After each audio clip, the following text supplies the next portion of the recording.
બનાવ બન્યો છે? બનાવ 1/11/2017 હું જ્યારે વેરાવળ જીએમબી 3 નંબર કોલોનીમાં નોકરી કરતો ત્યારે 7 થી 8 ના ગાળામાં મને ફોન આવ્યો કે તારી વાડીએ કોઈ તારા પરિવારના સભ્યો નથી. એનું નામ હતું જીકાભાઈ દરજી, ગામ ઢેલાણા.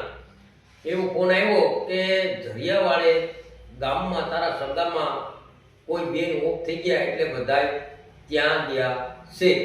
એટલે આ જે ભયંકર બનાવનું સ્વરૂપ આપનાર આ ભાઈ જીકાભાઈ દરજી ઢેલાણા છે.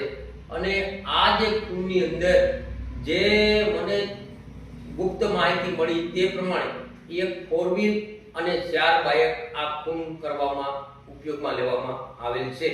તે પછી હું વેરાવળથી ભત્રીજાના ફોન આવ્યા, પછી મારા હાટુભાઈ જગદીશના ફોન આવ્યા. જગદીશભાઈ તો પહેલેથી ત્યાં ને ત્યાં જ હતા, જ્યારે મર્ડર થયા ત્યારે ત્યાં ને ત્યાં. અને ત્યાંથી બીજી એક પણ મને ગુપ્ત માહિતી મળી, જે છોકરાઓ મારી અગાઉ મારી પહેલા તે તપાસ કરવા વાળી ગયા હતા ત્યારે મારા કાકાની ધનાભાઈ પૂંજાભાઈ ગોહિલની વાડીની બાજુમાં શાંતિપોલા ગોહેલ અને ત્યાં હાજર હતા. અને 2 વ્યક્તિઓ જે ખૂન કરવા વાળા જે હતા, કારામંગા માવજીયા અને ભૂરાખોડા ગોહેલ, તે ત્યાંથી સબસ્ટેશન બાજુ દોડીને ભાગ્યા. આ 2 વ્યક્તિને માંગરોળ પોલીસ અને પીએસઆઈ રાઠોડ સાહેબ જે તે સમયે ત્યાં માંગરોળ પોલીસમાં હતા, તે લોકો ખોડારામાં ગોહિલની વાડીએથી ગ્રેપ્તાર કરીને લાવેલા હતા. અને એમનો રિમાન્ડ લીધેલો હતો.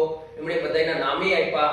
આ વ્યક્તિને પકડ્યા હતા મેન કોલ ડિટેલ, જેમાં 95 બોલ કારામંગા માવજીયાના હતા. અને જે પીએસઆઈ રાઠોડે અને ડીવાયએસપી જાડેજા સાહેબે 5 પાનાની કોલ ડિટેલ કાઢેલી હતી. અને પીએસઆઈ રાઠોડ એમ મને કહેતા કે મારું નામ મંજીભાઈ સોલંકી, રાષ્ટ્રીય પંચાયત એકદમ રાષ્ટ્રીય અધ્યક્ષ. હું બનાવ બન્યો છે? વિગત એવી છે કે 2017માં એક જ પરિવારના 4 હત્યાઓ થઈ હોય અને એનું સાચું નિરાકરણ ન આવતા 2024માં ફરિયાદી પોતે અમારી પાસે આવેલ. અમે જઈને જુનાગઢ એસપી સાહેબની મુલાકાત કરેલ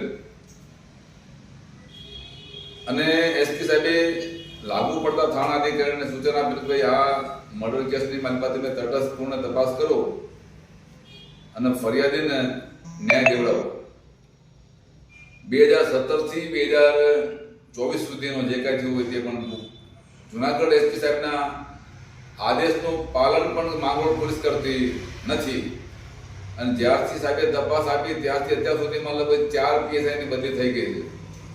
એટલે અમારું માનવું એવું છે કે આ મર્ડર કેસની માલિપા ક્યાંય ને ક્યાંય સરકારી તંત્રના કર્મચારીનો પણ એ સંડોવણી હોય એવું દેખાઈ આવે છે.